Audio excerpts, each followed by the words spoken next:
Welcome back, ladies and gentlemen, to another episode of the BroxtenDigital Show. I am back again today with another episode with another awesome guest. My name is Broxton Davis. I'm a performance media analyst at one of the top advertising agencies of the world, as well as the host of this podcast, the BroxtenDigital Show, which is a podcast that I started to help bring some of the best insights and advice from the people that are currently killing it in the marketing advertising field, bringing that advice and those insights to the students and young pros who are currently trying to break into the industry and figure things out at the start of their career because it's a crazy environment, and the only way I think we can get this truly figured out is to leverage the knowledge that the people who have figured it out are using.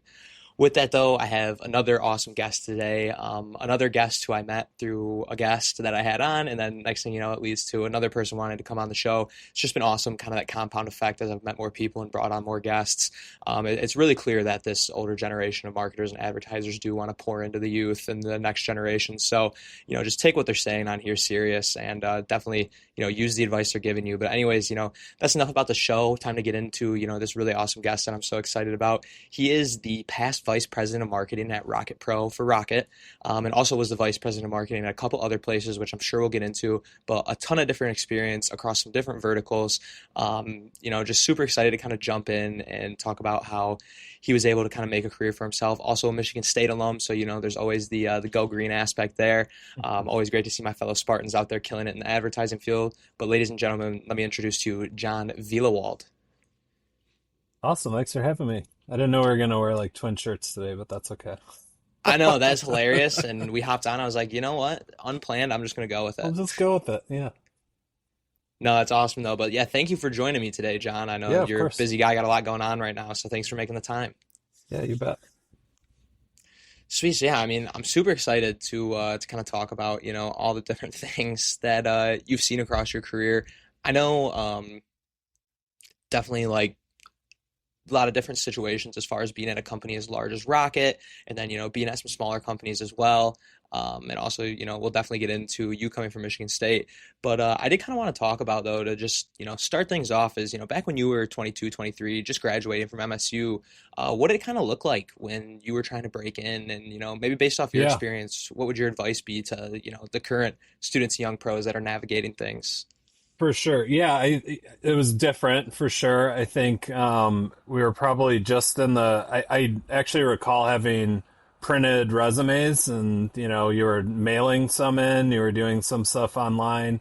And at the time, I didn't really know what I wanted to do. I can probably get into that as we go along, but I remember finding, listings. It was probably monster.com at the time. I maybe applied through there. I think there was some help through um, like through Michigan State, like some kind of career planning thing. And I think I found a listing there. So I just remember applying for a bunch of places, some in the mail, some online. Um, and, uh, and ended up at a company called CDW, which is a company that sells computers and software and stuff, and started in sales actually. So that was kind of my first gig out of school, but I think it's very different now. I don't think LinkedIn existed, Facebook barely existed, none of the social stuff was there, so it was really hand to hand. Yeah, definitely. But I do think your experience still is relative to kind of what's going on today. I think it's important, to address that Rocket wasn't the first out of college gig that you were able Definitely to not. land. Yeah. And, it didn't just go, entry level at Rocket straight up to VP in a couple years. There's a Yep. long process there. And, that's just kind of with this crazy job climate and just all the different things going on in the world that affect our industry. A route like yours is going to probably start to look more typical, in my opinion. And I'm sure you kind of figured out along the way that you wanted to be more advertising marketing, but starting in sales is a great place to get your footing, but Yeah. is sometimes kind of looked at sideways by a lot of people in advertising and marketing, especially as like an entry level role. What would you say though, like would you say the sales role like really toughened you up and got you ready to break into advertising, or was it more like Yeah. a you realized I don't like doing this, I got to move on to the next thing? It it was probably both. Like I recall, so yeah, it was cold calling, outbound sales to businesses. Like you didn't have clients given to you. You basically open, and it was, it was online at least, but it was basically opening a phone book, calling numbers, and working your way through gatekeepers over the phone, getting to the right person that you could actually sell this stuff to. And I learned a ton in that role. Like, it's a great way to, like you said, like it does toughen you up. It helps you get through adversity. Like every call you make, like you maybe succeed 10% of the time actually, even getting to the right person. And so there's a lot of no's and a lot of hangups. So yeah, it was a really great role. They had awesome kind of sales training, and, that's applicable to marketing certainly, but life in general. Like if you ever go buy a car, or you're negotiating over whatever appliances or something, those skills will always be valuable. So yeah, I'm like pretty glad that's how I started. It probably I'd probably have a different trajectory if I didn't start doing that kind of thing and learning to sell. And I liked it. Like I was decent at it. I was kind of middle of the road when you look at stats of the team. And I could tell after about a year, I was like, this probably isn't the thing I want to do long term. And I had moved to Chicago for the job, and ended up kind of coming back to Michigan and figuring out what the next thing was going to be from there, but didn't really know. And actually, it's funny. I came back. I was kind of looking at sales jobs still, and actually interviewed at Quicken Loans. So like that was a place that I pre-Rocket, right, when it was still Quicken Loans. And I it was the person who interviewed me was like, I think you could do this job. I just don't know if you want to do this job. And I didn't believe that they actually gave you leads. It was like a funny thing. And I was like, yeah, this probably isn't the right thing. I just came out of cold calling and all that.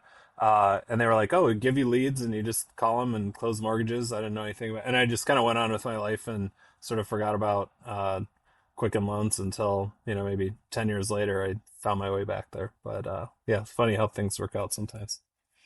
Yeah, it definitely is crazy how things work out, especially in the advertising industry. I feel like you hear stories of that all the time. Somebody who maybe you didn't think much of or barely talk to in the early part of your career ends up being your manager, or somebody, super pivotal Yeah. later on.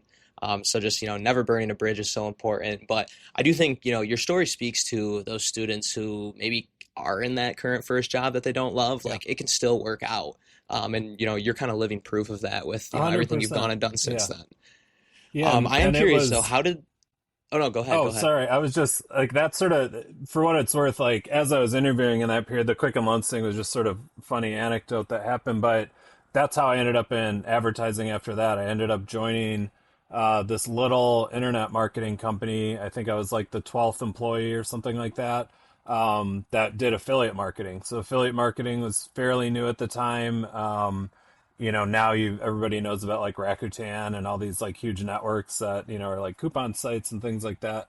And yeah, I joined as a sales guy. Actually, it was like, hey, we need someone to actually, I joined as a customer service person, and then they realized I knew how to sell stuff, and I started selling the software that we offered for affiliate marketing. That led to helping develop the product, which led to how we market it, and like was there, for 8 or 9 years, kind of worked my way through. And it was all just because, you kind of take the next opportunity and you kind of learn as much as you can in the role you're in. And sometimes people will notice like, oh, this person might be able to do some other stuff, or you might raise your hand and say, hey, I can do some other stuff. And that's always, been how I've, kind of moved through my career and touched as many things as I have. Yeah, that's awesome. And I think that is definitely like the right attitude to keep when stuff is happening, especially early in your career. Like most people I talk to on the show, things weren't the perfect, I'm going to be in the position that they're sitting in now back Yeah. when they were at my age. So it's just always refreshing to hear that because like I think everybody this age has a little sense of like anxiety or nervousness that Yeah. like, oh my God, how do I make the next move or get to the heights that I'm trying to get to? But sometimes it just takes time. You got to put your head down, work, take the opportunities when they come up, and stuff definitely just kind of Well, works out. yeah. And, one thing I'll say is, go do the work nobody else wants to do. There's always something like that, and or work that you see that should be done that nobody's doing, like that's a great way to get noticed and to be valuable to an organization. There's always something like that. And there's people that build entire careers on, doing the work nobody else wants to do, and they do really, really well. It doesn't mean it's like, But no, but what I was saying was just that, your example that you were giving me is like a prime example of kind of moving yourself forward does kind of come with having to do some of that extra work or work that nobody else wants to do. Saying that you were a sales guy and then starting to work on product, and then, one thing led to the next year in some marketing meetings, and, things just kind of work out from there and the opportunities pop up. So it's just yep, super cool and some super good advice that, like, if you want to get noticed, start doing that extra work. yep. Yeah, I mean, learn other things, try different, like at least understand, all the different pieces that come together at a company. Like, let's say you're hired to do, whatever, to do marketing, to do accounting, to do, anything. You should know what the other areas do too. Like, understand how they connect together, understand, maybe pain points other places have. Like, um, you'll always find places where you can help and make a difference if you understand kind of how the whole system works, and you don't just get like tunnel vision in the one thing you're supposed to do. Yeah. Yeah, that is so true, and I'm glad you said that because, like, even in my own experience at the agency where I work, like, it's so true that as you start to understand how the entire process works and kind of like how it goes from like a client idea to actually getting published to Meta ads or getting published to Google ads, there's a lot of different steps along the way, and Yep. once you kind of figure that out, it's like, oh man, I could fix this process or I could make this go a little bit smoother, and it all kind of snowballs back to what you're doing anyways. Yeah, So for sure. just some more, yeah, some more killer advice. I am excited to kind of get into this next topic, especially being since it's kind of where I live on the day to day. But that is just I want to kind of get into performance marketing. I know that's something that you hear about all the time. I'm sure I know when I was in college, I'm sure there's a lot of students right now too who seen a ton of performance posts of like performance programmatic, paid social, paid search. And it can be kind of confusing if you're not like somebody in the industry dealing with paid media people on the day to day or like working in it like myself. Sure. So I kind of just want to hear, like, I know starting off at Rocket, you weren't, running the show or anything. But towards the end of your time there, you had, a pretty big grasp on some of the paid media and performance media that were running for Rocket Pro. So just would love to kind of hear your approach to that and maybe how you would demystify performance marketing to the students and Yeah. young pros who might be interested in it. Yeah, for sure. So yeah, and it was sort of my first role there actually for the first 5 or 6 years I was at Rocket was leading that, performance channel, which added some other stuff I can get into. But the best way I can describe it is performance marketing is any kind of marketing that you do where you have money that you're spending and you can either immediately or very easily tie the outcome of that spend. So like paid search is a great example, right? You go to Google, you bid on keywords, that drives traffic somewhere, you collect a lead or you get a sale or whatever that kind of transaction is, and hey, I spent $100 to drive that traffic and I sold a thing for $50. That's probably not going to work out for you very long, right? Because you spent more than you made on it. So performance marketing is that. It's any channel that you can sort of measure that way. You can call it a last touch, right? Like forget about attribution and all the other things that may be happening on the side. That's how we looked at it there. That's how I look at it. And it can be a variety of channels. It can be, and you mentioned a few, right? It can be paid search. It can be direct mail. You could argue direct response television is one of these channels. I'd maybe argue it isn't, and a variety of reasons, but email, like all these different things like that. Even buying leads from aggregators, programmatic display, or that's all of it can be considered performance marketing. No, that's a great breakdown, and I definitely needed to hear that in college. So I hope any students who are listening that kind of makes sense of it more.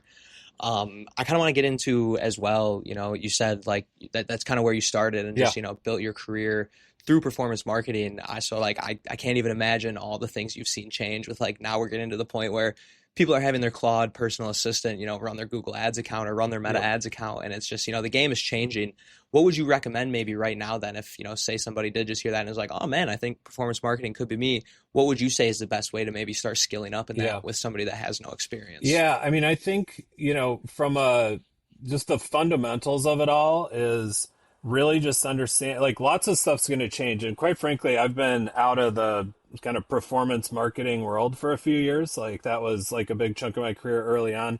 lots change, and new platforms come along, maybe new ways to bid or ways to buy the media changes, or what the media is changes, or whatever it might be.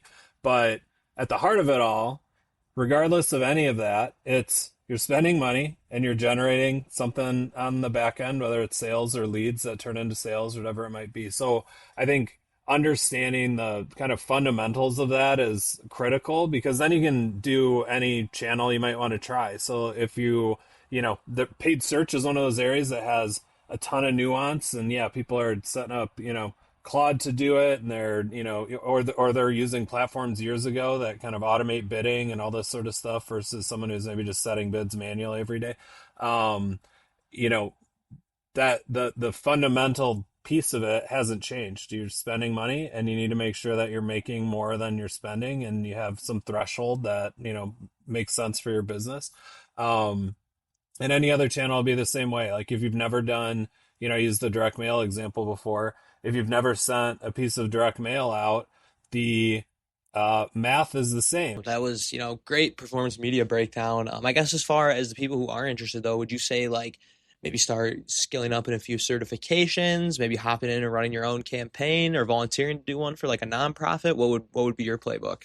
Yeah, I mean, I think I think I personally learn better by just doing. So, I think that's a great idea. I think, Casey may have even talked about that of, hey, run a campaign and, drive traffic to the Humane Society or some, cause that you care about. I think that's a good way to, try out a channel.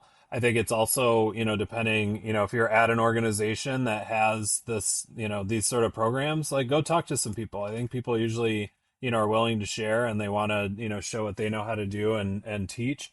Or find people who are doing it, on LinkedIn. I think, I personally, if someone reached out to me and wanted to learn, and it was something I could teach them, like I'd be happy to spend the time. And I think there's a ton of people like that. So, those are always great ways to do it.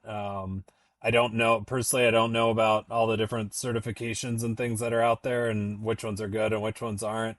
But I think there's always, something to be learned by reaching out to somebody who knows what they're doing, either at your company or somewhere else.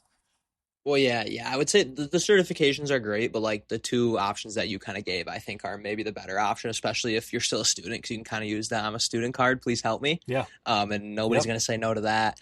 I know like when performance media's opportunities started popping up and I was like, oh, maybe I'm going to start applying here. That was kind of the route I did. Was I just found some MSU grads who were in performance media, some different agencies, just Yep. asked if I could, hop on a call with them. And I think I talked with like probably 7 or 8 people that just, Yeah. walked me through what they're doing on the day to day, and that kind of led to me realizing like, oh, I could see myself doing this and see the value in having the skill set early in my career. So Yeah. Totally. definitely I cool. mean, there's probably great resources out there, but there's also a bunch of people you could probably skip hours and hours or days and days of research by just talking to somebody for a half hour, an hour. So, yeah. That is so true. Yeah, just like how, testing and learning is great. Sometimes when you hit a roadblock, like literally just talking to somebody who's already seen it or does the thing you're doing can sometimes resolve that way quicker than Yeah. trying to figure it out yourself. So Yeah. definitely leverage both of those things, not just, heavy one or the other, I would say. And definitely leverage the certifications too. Like the big agencies are going to look at that. So not to say that those are bad, but definitely, learning from other people and learning by doing never really fails Yeah, you. for sure. Yep. Um, but yeah, no, that was some great chatting with you about performance marketing.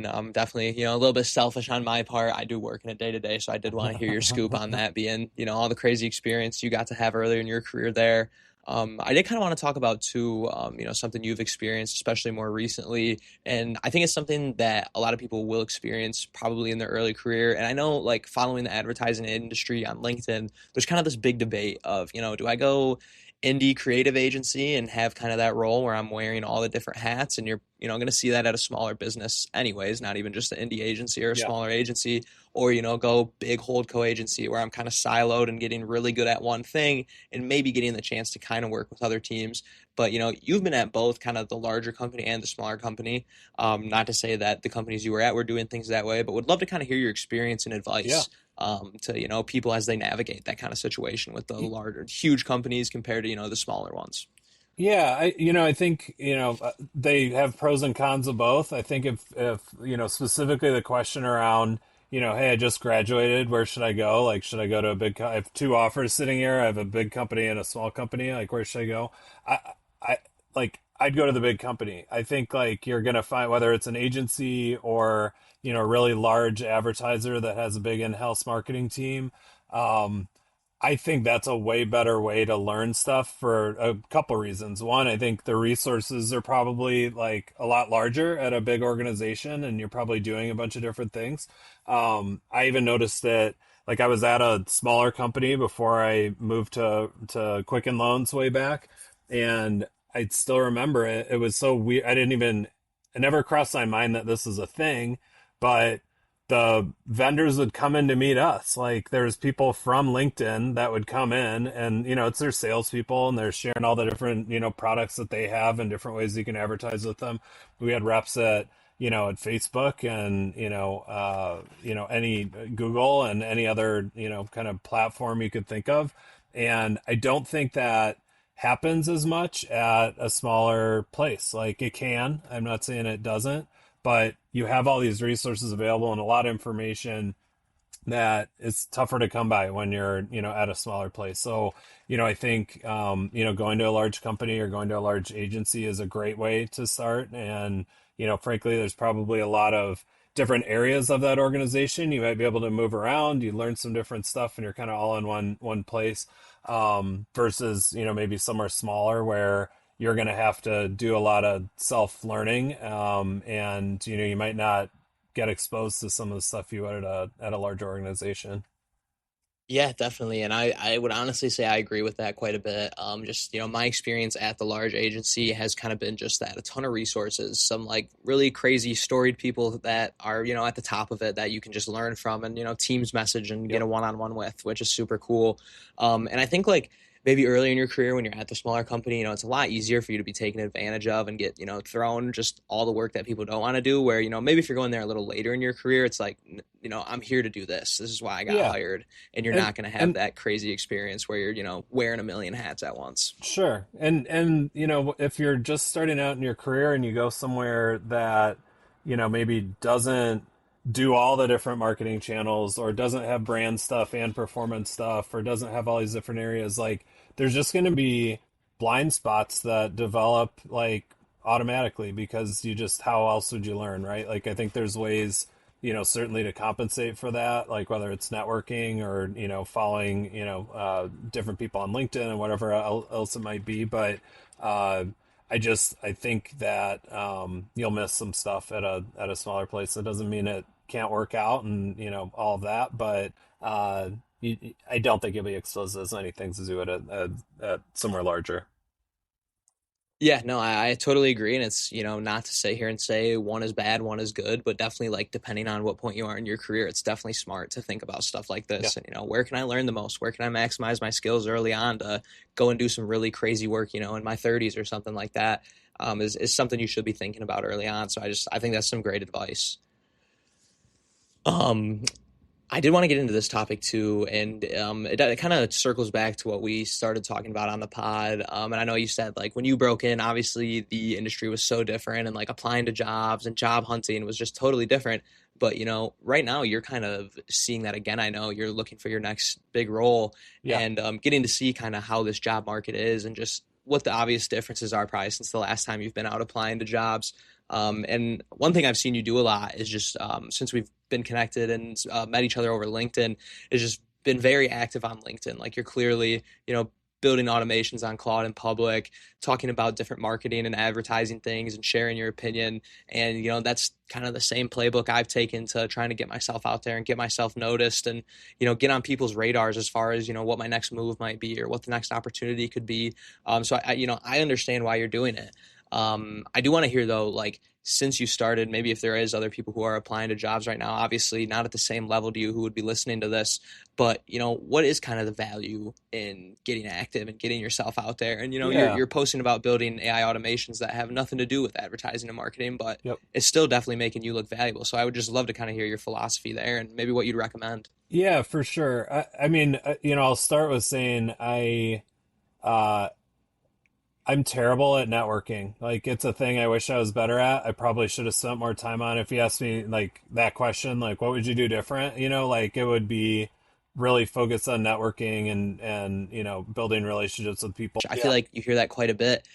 I guess I think it would be valuable. What would you say is like what was stopping you from networking? Because I bet you there's students and young pros out here who, might be suffering through the same thing right now that maybe just need that Yeah, nudge of, go do it.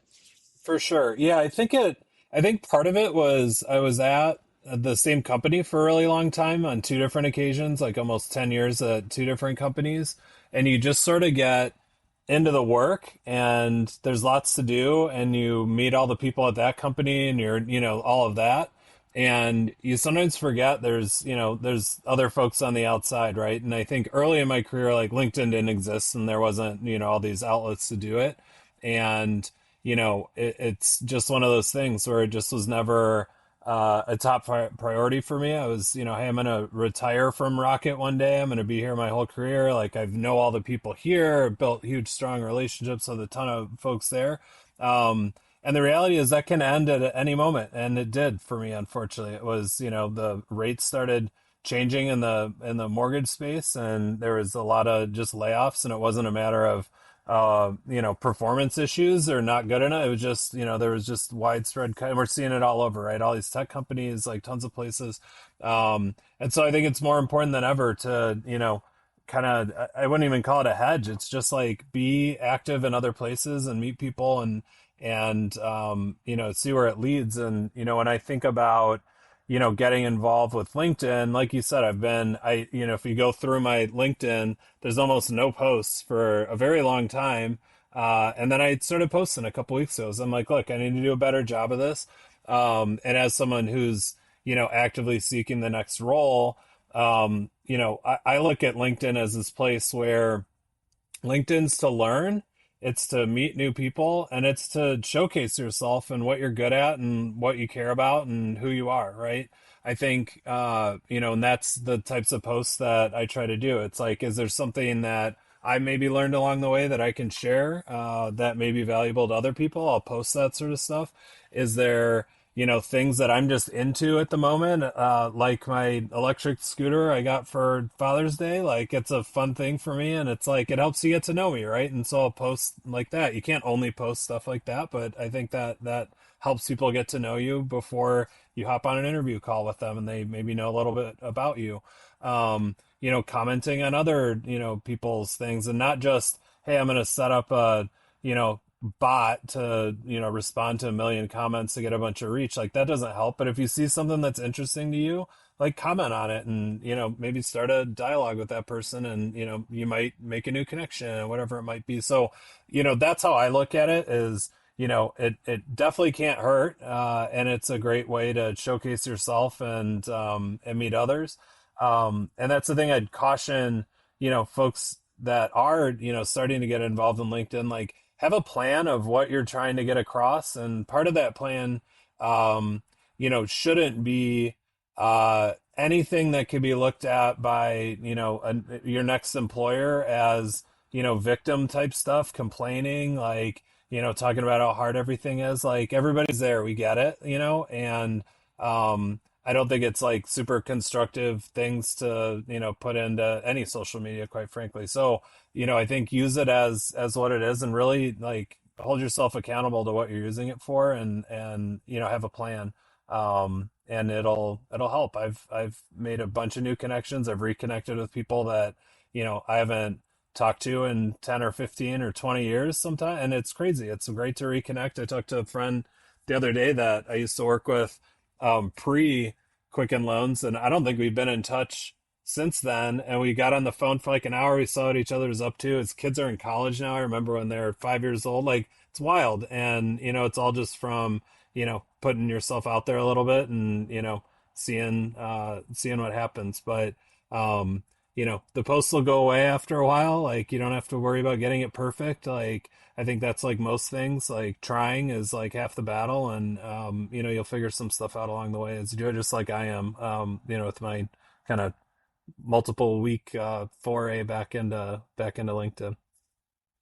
Yeah, no, definitely. And I really love what you said earlier there. It might be controversial. I might get some people who strongly disagree with me, but like I personally, if I'm running my own company one day and I look at your LinkedIn, I'm definitely not hiring you if you're just on there saying how horrible the market is and kind of like Yeah. poor me, pity me. I've had such a bad experience. Like, I mean, there's And thousands, if not, and hundreds of thousands of people out there having the same experience, but yeah. getting up and making the best of it every day. So, Yeah, and I do get it, and I like feel for everybody who's is going through a layoff and is finding the next thing. I'm right with you, but I think keeping a positive attitude about it, and some days it's harder than others, but I would just tell people don't use LinkedIn or Facebook or whatever as your therapy session to just like, kind of vent or whatever. Like, I just don't think it's, helpful. And you have to remember who's going to be looking at this. Like, that's probably, I don't think anybody's ever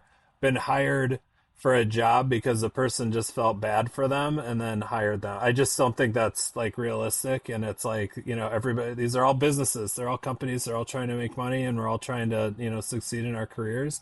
And so it's important to show your value. And if you're feeling like you're being left behind by something like AI, then go learn AI. Like, that's it's something that I've been, when it first kind of 2-3 years ago, it was like starting to be rumblings of it. I started getting interested in it, and would use ChatGPT like most people, and you kind of try it out. But like, how else are you going to learn if you don't try it? And then I started vibe coding and trying Claude Code, and built some apps that have been valuable to me. And I think that's all stuff I can take, into the next role I have, where, maybe there's something that I've built that it's like, hey, I've learned some stuff here, of what, some capabilities might be, and that might be something we can leverage. And I think that's, even looking at, you know the skills being looked for in job listings now compared to 2 years ago. AI's all over it. People are looking for AI for it, and I think the reality is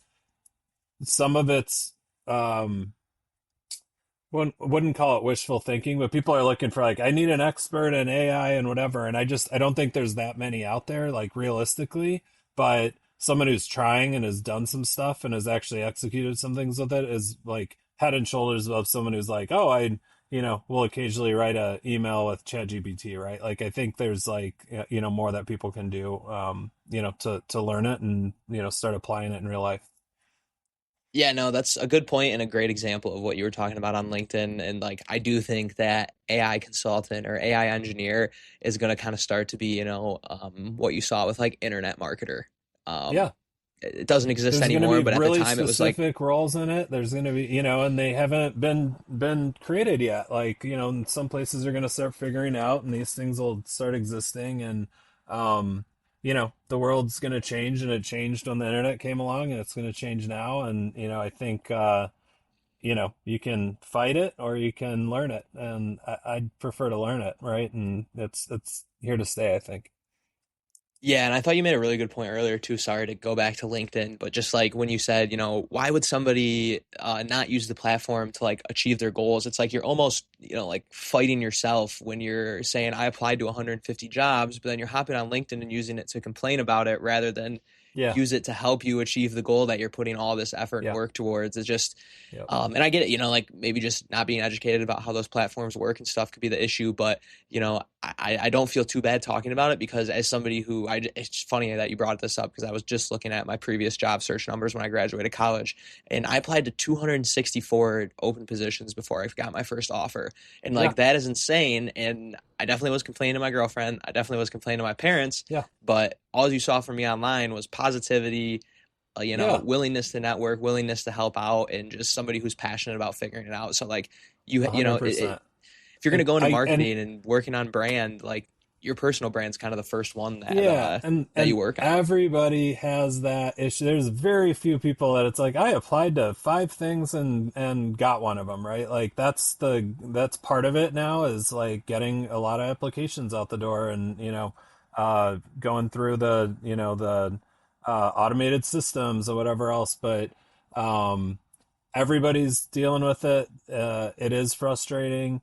it's a conversation you should have with your friends at the bar in the evening when you're frustrated with your day. It's just not the thing I would personally suggest posting all about on LinkedIn. Like Yeah. it seems insane to me. Yeah, It's like get it out, but don't put yourself two steps back after taking one step forward. that's right. Yep. Because you totally can vent to your buddies or vent to your parents, and you'll get it out of your system just fine. Yeah.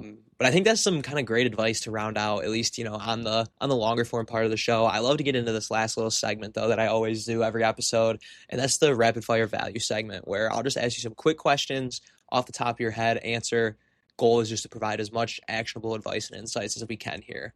All right. There'll be a couple like more professional focused ones and a couple fun ones too.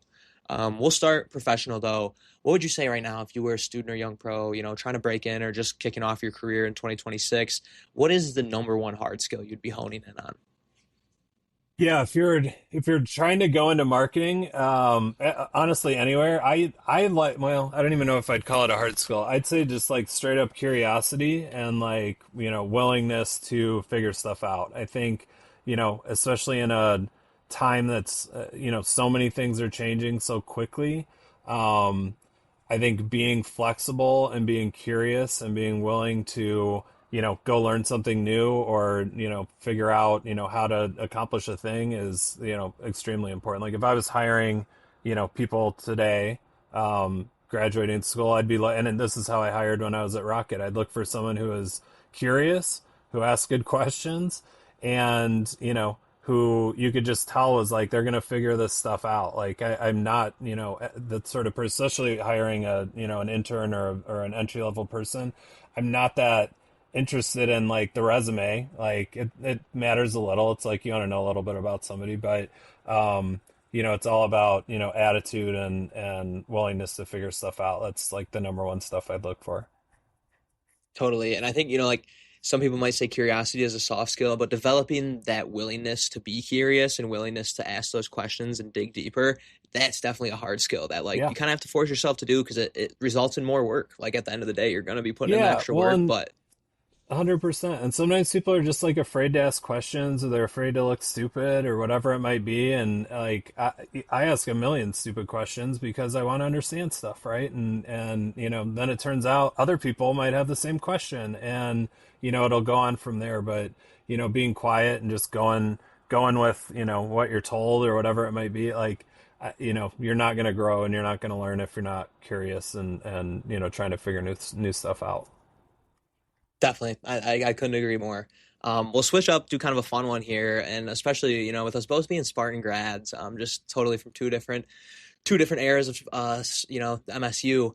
What would you say as an alumni, even like earlier in your alumni career when you first graduated, what is the number one spot in East Lansing that you're hitting up when you go back in town? Oh man, when we go back in town, I always love the Riv. I don't know if they still do Burgerama. I imagine they do because it was like the whole thing then. Um, but yeah, we end up, usually around there. Every time I go, it like looks different than just the area looks different than the last time I was there. It's a lot nicer now. But yeah, I think the Riv's always on the list. And we love just walking around campus. Like we'll do. Uh, if you've ever gone to the Izzo Run Walk Roll, we went for the first time this year, and like it was an awesome event, and it was a great time of year. And I was just coming off of an Achilles injury, so it was a good chance to walk and walked with my youngest daughter. And yeah, I love being on campus when I can. Yeah, I know when I graduated and did some reflecting and even, making the move over to Detroit and stuff, I think that's one of the things I miss most is just like being able to walk around that beautiful Yeah. campus and not really have to worry about anything other than class. So Yep. it's the little Yep. things that you take for Yeah, granted you for you sure. you don't realize how good you had it until you leave, and then you're like, oh man, that was a really beautiful place to spend 4 years. So yeah, we go back as often as I can, and excited to get back this year for some hopefully better football games. We will see. They somehow talked me into re-upping my season tickets, so we'll see how it goes. Awesome. A little bit more on the serious note, but still geared toward the students. What would you say right now would you recommend as the best free or low cost tool to just hop on and start figuring out how to use it? I mean, so I would get into. Claude is the thing that just jumps into my mind right now. Like, get a Claude, pro subscription. I think it's, $20 a month or something like that, and start playing around with stuff. I think that's how I started learning, how to code in there. I've never written a line of code in my life. Well, I tried. I started my college career as an engineer, actually. I don't know what I was doing. I could get into all of that. But I was terrible at it. I didn't like it. I wasn't good at it. I stuck it out for like 2 years, and led me down a path that ended up got a telecom degree at the end of the day. But now you can code. Like, try it. Like, especially if you have a specific problem you're trying to solve, or a certain outcome you're trying to do, and that's what I did. Right? It was, hey, I'm starting to apply for a bunch of jobs. I'm starting to post on LinkedIn. I built apps that help me do both of those things. Neither one is like automated or having bots do any of the stuff, but they're both huge time savers for me. And I just started getting in Claude Chat, getting in Claude Code, and creating, and I think that would be my biggest, sort of piece of advice to anybody, is start figuring that out, because it's going to be a piece of, really any career moving forward. I think it's going to be a part of it. Yeah, I totally agree. And it is kind of crazy. Like, 19-year-old me who failed CSE 102 at Michigan State could have not fathomed the stuff that I've built and put together to just like Yeah. manage my finances, manage my inboxes and my calendars. Like, I don't know. It's insane. You look at some of the Python scripts or the stuff that you're building with Claude Code, and it's like, man, in a million years could have never figured this out by Yep. myself, or maybe even a Yep. team of engineers would have taken forever to get it built. But you can literally just start with natural language and say, hey, this is what I'm looking to solve. How do I do it? And you're off Yep. to the races. So Yep. that's just some Yeah, great and it's all advice. about And I trying, right? Like, just try it. Like, it may sound daunting until you get in there and you're like, oh wow, this is a thing that is doing something that's useful to me, and then you just tweak and improve, and you'd be shocked what you can do in 2 days of just trying. Yep. 100%. We'll go back to a little bit more on the fun side of things. I know you're a big Detroit guy, similar to me now, living over here in the Metro Detroit area. What would you say, and there's definitely some controversial opinions on this, what would you say is the best spot to get Detroit pizza? I'm gonna make it even more controversial. I don't actually like Detroit style pizza, believe it or not. Okay. I would much rather have like New York style pizza. So, uh, I uh, I do not have a great answer for you, because I am not a big Detroit style pizza person, That's oddly that's enough. totally fair. I think all my previous New York guests are going to be like, "Oh my God, this John dude is the Yeah, coolest guy ever." yeah. But I do like Moots downtown. When we make it Oh, down yeah. there, it's that place is great, and I've been trying to. There's a new place out in Hazel Park that I've been meaning to get out to, but yeah, thinner's Yeah, better for me definitely. on pizza. I feel you. I'm kind of the same way, but I will definitely get down on like a deep dish every once in a while. Yeah, Sweet. So this is the last one I got for you, and I love asking this one because obviously all the students and young professionals who listen to this get you as a connection, and I really encourage them to reach out, sure. connect with you on LinkedIn, be like how I am, and just reach out and ask for a one-on-one. Like, they're coming on the show and spend an hour with me. Good chance they're going to spend 15 minutes chatting with another student or young pro. But who would you say right now, are the 2 to 3 other people that you'd recommend students, young professionals to connect with and maybe interact with on LinkedIn? Yeah, I have what I'd say is reach out to me, and I'm always happy to chat. I don't want to throw anybody like, oh, like reach out to this person that I haven't talked to about a bunch of people reaching out to them. But I have a pretty deep network of folks, all over the country, are doing all sorts of different things. I'm always happy to do introductions, especially if someone has a particular area that they're really interested in. If they're, on the creative side, I have a bunch of people, from different organizations that I've worked with or whatever, that would always be happy to chat. Same with the performance side, data, like kind of you name it. And I think you'll find that, I'm not unique in that sense. Like, if you reach out to somebody who's in, in this space for 10, 15, 20 years, they probably have a pretty deep Rolodex too, and would be happy to do intro. So, yeah, I'm always open to people reaching out. I actually spent a lot of time at my last organization with one of our interns that came in, and She was interested in marketing, had no background in it. Spent a bunch of time with her, had her meet a couple people along the way, and she ended up, and she was going back to school, but she ended up just getting a marketing job at a mortgage brokerage because she learned a bunch of stuff during this internship, and did that while she went back to school. So you never know where it leads, but yeah, I'm always happy to do introductions or take time myself. That's so cool. And, most guests that I bring on give, their 2 to 3 most popular creators or whatever. But I think what you just gave was like way more valuable. Like, connect with John, interact with him, message him. And he's literally saying, like, I will put you in touch with the person you need to talk to. Yeah, And for somebody who's getting to, the late VP closing in on CMO role, this guy can probably put you in touch with somebody who is going to be able to help you out. So thanks for sharing that. And thanks for, offering that up to the audience. That's yeah, of awesome. course. And look, I don't like if I don't know there's plenty of great creators out there, and I'm terrible at like Gary Vaynerchuk is great to follow, and there's interesting things, and he has cool videos and stuff. But I actually did meet him once, but like I don't know him like super personally, where I'd be like, oh, I can. But find stuff that resonates with you, and there's plenty of good ones out there. But I tend to like to do my own research and get to know folks and whatever else. So yeah. Yeah, totally. I couldn't agree more. And, thanks again for offering that up. But that is all I got for you today, John. Thank you again so much for coming on. It was honestly a pleasure getting to interview you, and just like always so cool to talk to, somebody like you who has so much crazy experience and is happy to share it with the next generation. Yeah, It's absolutely. just awesome getting to chat, have these long form conversations with people, with yourself and people like you too. But yeah, so thanks so much for coming on. Yeah, you're And welcome. Yeah, thanks for having yeah, me. It was great. definitely. If the time arises, who knows? Maybe next year or something we'll get an episode 2 in or something. Let's do it. Sounds good. Awesome, John. Well, thank you so much, and you have a phenomenal rest of your night. All right, you too.